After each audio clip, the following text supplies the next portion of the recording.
I'd be surprised if apprenticeship hadn't been heard of, at least in some light before, because it's been called the original four-year degree.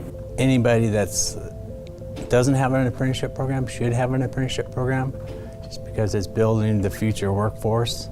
If you're looking for that really high-skilled machinist, typically that means you have to go and rob them from maybe your supplier, your competitor next door. They may or may not be trained up in all the specific areas that your company would need, and you'll still have to do some training for them. If you build an apprenticeship, you'll have a chance to build a pipeline of employees that you can train up in the skills that you actually need for your specific business. An apprenticeship is a formalized way to train employees. They have a combination of training on the shop floor with journey level workers alongside them, and also related training that they do through typically a community college that gives them some classroom-based trainings. What I would tell a company that's thinking about an apprenticeship program is, I guess, number one, look to their sources where they get employees now. Is that a sufficient pool? And unless I'm completely dislocated, I know it's not. At some point, the schools can produce people to a certain level, but that's not a journey level. It's more of a basic skill level, and they have to build programs that will apply kind of unilaterally to a lot of different businesses.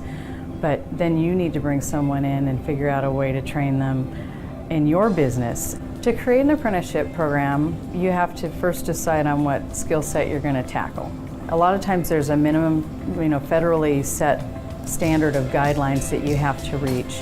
And then beyond that, you can tailor it. The standard says what are their on-the-job training hours going to be, in what skills are they going to be, how many hours are they going to be in which areas. So for machine repair, they might have X hundred number of hours in pneumatics. You put together this standard with the help of the state. It gets approved through state council.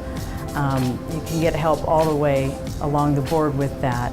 And then you have a way to build a training plan, because you have set on-the-job training requirements and a set curriculum requirements that they need to meet as they go through their four-year apprenticeship. So from a company perspective, it's a great thing, and from the other side of the balance scale, from the employee's perspective, the team member's perspective, it allows a skilled, driven type person to differentiate themselves. The apprentices here at Boeing of Portland especially, are really looked to as the future leaders of the company. My average day at Boeing is started at 5:45, coming to work and learn as much as I can. It's been an amazing experience for me. Just in the confidence that I found in myself with being able to communicate with people and learn things that I never even knew existed. You get looked at pretty highly as an apprentice, from experienced operators like 50-year-old guys that are, giving you respect and treating you as a peer. It kind of helps you grow up a little bit faster. Before I got into the apprenticeship or at Boeing, we lived in an apartment on one income. It was a struggle. I was, like I said before, a stay-at-home mom. And now we're in the process of buying a home. I have a savings account. My kids are able to do a lot more after-school activities, and just seeing me have to come home and do math homework, that aspect, it shows my kids, you're not the only one who has to work hard to be what you want. The reason they become the innovators is because they can put their mindset back to that student kind of mindset. That's a lot of the reason that we have them do the math. Isn't really so they learn math by rote, it's so they learn how to solve problems. We invest in the classroom because we want people to be able to think outside the box. We want them to be able problem solvers. That's where all the math comes in. It helps you problem solve. It takes a lot of math, a lot of geometry, trigonometry, and all that they learned in the first 2 years to apply it to solve problems. And I think that's a really important thing for companies to understand, that they could get their problem solvers. They could get the people that can help them be competitive if they build an apprenticeship program. So competitiveness is a huge thing with us.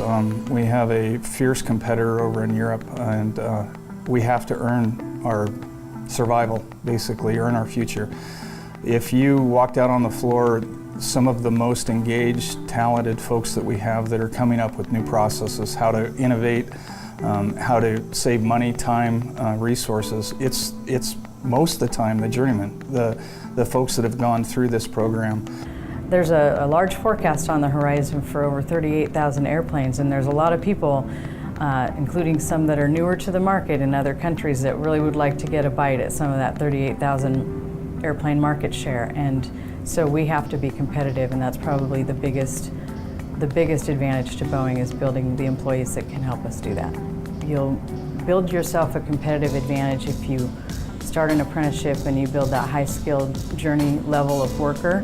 And that'll get you someone that is going to have a higher morale because you've given them an opportunity to promote themselves within your company. It's going to build loyalty for them because you've given them an opportunity to learn and grow. It gives the employee a journeyman certificate that's recognized nationally at the end. That journeyman card they can carry with them forever. If a company wants to do good, they have an obligation to create that workforce, to shape the training and the talent. From a business reality, I think if we rely on the industry or the learning institutions to provide the people, we're in trouble. We have a responsibility to protect our company and our community. I think if they wait on the sidelines and don't try to do something about it, they're going to be left behind.